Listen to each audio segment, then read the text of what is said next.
Hey, thank you for tuning in. It's Ellie, right? This is Trade with Ellie. I appreciate you coming back. Today I want to talk about travel. I am starting to have my travel bug go insane, right? I want and need to get away, but COVID is not letting me be great right now. It's not letting me be great in the way I want to be great, but it's okay. Where there's a will, there's a way. And so yes, this shirt reads, "You can't trip with us."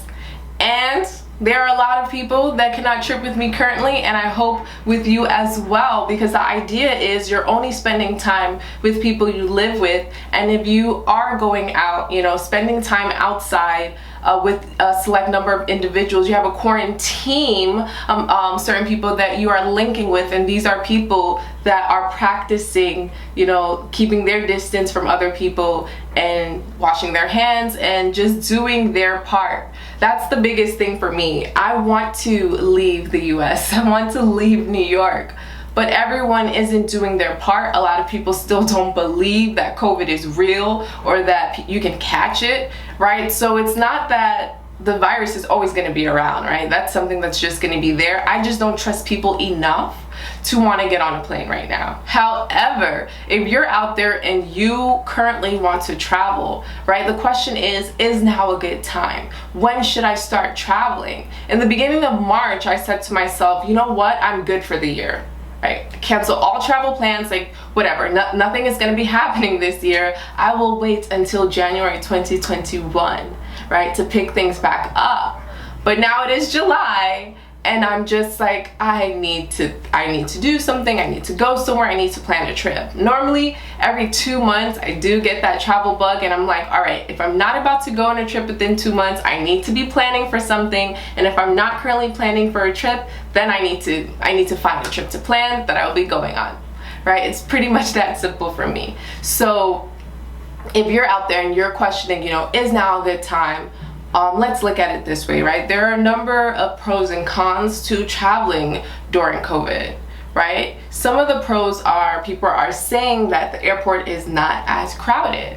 Flights aren't as packed. I've read that. However, we did see images, videos, or at least I did, of packed planes. I've heard people's stories about being on planes that were practicing social distancing. However, not all airlines are doing that, and not all airports are practicing the same system. So it's important for you to make sure that you are doing your research to find out, what airports are conducting certain protocols, right? What are they doing to try to keep the spread of COVID numbers down, right? To make sure that the number of people that they have on their plane, those numbers are down. Not every airline is also requiring passengers to wear masks, right? So you might be wearing a mask and your whole flight might not. You might have people sitting on both sides of you. You might be the only one in your row or in, sitting in that section. You kind of have to make sure to do that research and see, what are these airlines doing and how do you feel about the protocol, right? They say that, flying is okay or better, safer, because of the air filtration that the airplane has, that the air filters from outside and circulates, so, the spread of COVID is not likely. I mean, I don't know, this is what I've heard, but there's no real research to back that up. But however, this is what's being said. We know a lot of people have been flying. At the same time, how I see it is, we got COVID because someone flew on a plane here and then passed it. But that doesn't mean it's because of the air filtration, right? However, some of the other safer ways to travel is driving. When you drive, you can actually limit the people you come into contact, right? You're deciding who is going to be in this vehicle with you.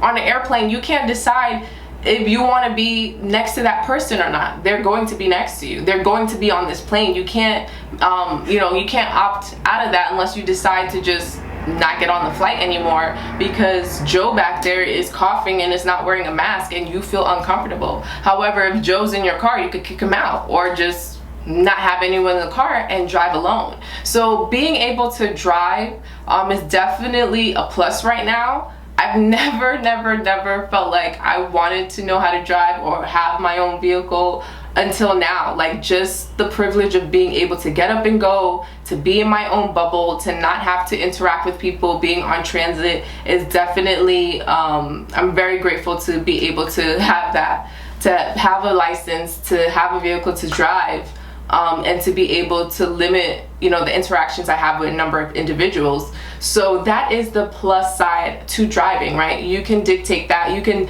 figure out which stops you want to make along the way. If you're road tripping, you know, whether that's just within your neighborhood, to the next state, across states, right? You can figure out cities or counties that have low numbers and maybe, you know, pre-plan those stops so that you know that if I go to this area, the number of spread or the count, right, of COVID in that area is low, so my chances of coming into contact with it is lower, right? So these are things we need to think about ahead of time, right? How are the places that we want to go to controlling or handling COVID? As you can see, select states, their numbers are going up rapidly, right? They are starting to get that wave that us out here in New York pretty much already experienced.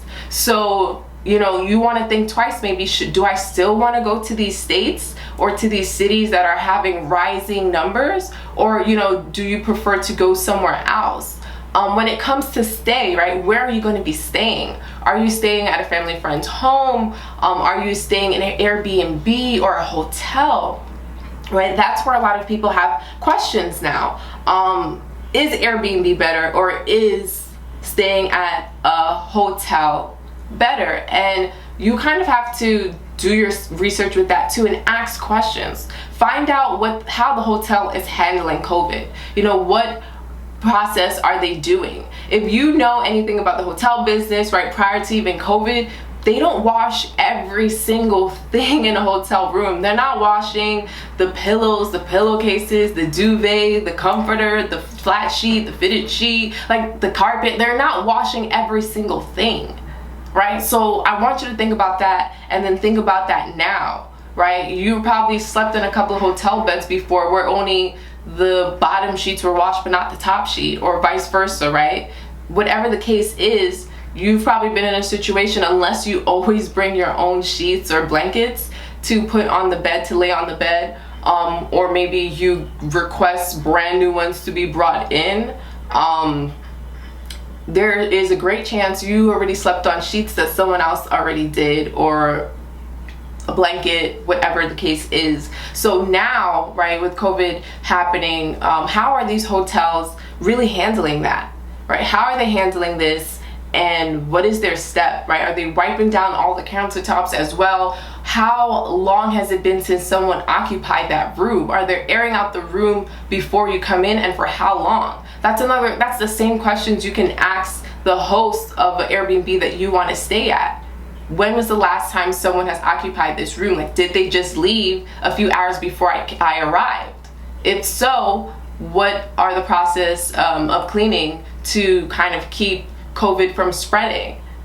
Are the windows going to be open before you arrive to air the room out? Because that's the thing, right? They're telling us that, you know, to eat outdoors, to be outside more where there's more ventilation occurring, as opposed to being indoors with a lot of people and there's less ventilation happening, and so it is easier to kind of spread contact to contact, right? Or if someone sneezes, remember, a sneeze stays in the air for quite some time, even goes about a couple of feet, right? So imagine in a closed space someone sneezing versus outdoor area, right? Those are two different things. But also, you know, you just want to know if someone was in there, right, for how long, so you can clean it down. Another thing to look at is where you're traveling to. What are their rules in terms of, do you have to quarantine 14 days when you get there?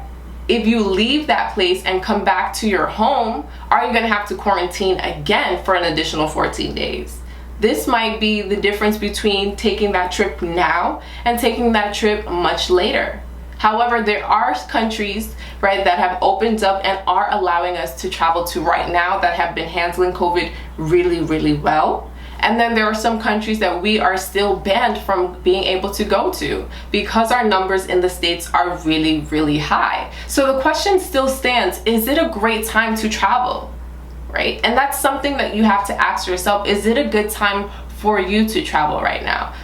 Are you able to go and still be able to practice, the safety precautions to make sure that you don't catch it?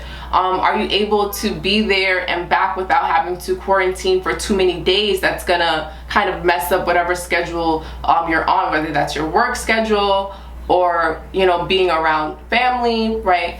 You just need to think about, is this going to work for you? I've heard people say it's been a great time for them to travel because resorts are currently empty. There's no one out in the streets, right? So they're really still able to be alone. So when it comes to making a decision about where you want to go, if you decide to travel now, just do these little things. Figure out what the airline's procedures are like. I know some people went through some extensive things just to get through TSA, to pretty much get onto the plane, aside from fever checks and all that. So know what the new process is like at your airport. Know what the airline is doing in terms of keeping the numbers down and trying to minimize the risk and spread of COVID, as well as where you're staying, what that hotel, Airbnb, their procedure is as well, and just like the place that you're going to, what is going to be closed, what are the rules, do you have to quarantine for a certain number of days? Example, Rio actually shutting down their beaches until there is a COVID vaccine. So when will that be? They said maybe within a year, but even then, who knows? So make sure that you know what you're getting into so that you can still enjoy your getaway and be as safe as possible. I hope this helped you get some insight to understand if you should travel now or not, and some of those safer ways of traveling, right? Just think about it. You need to keep your distance. You need to be about 6 feet from people. Is that possible for you to still enjoy your vacation? If it is, then hey, why not, right? But make that decision for yourself. Don't put that on me.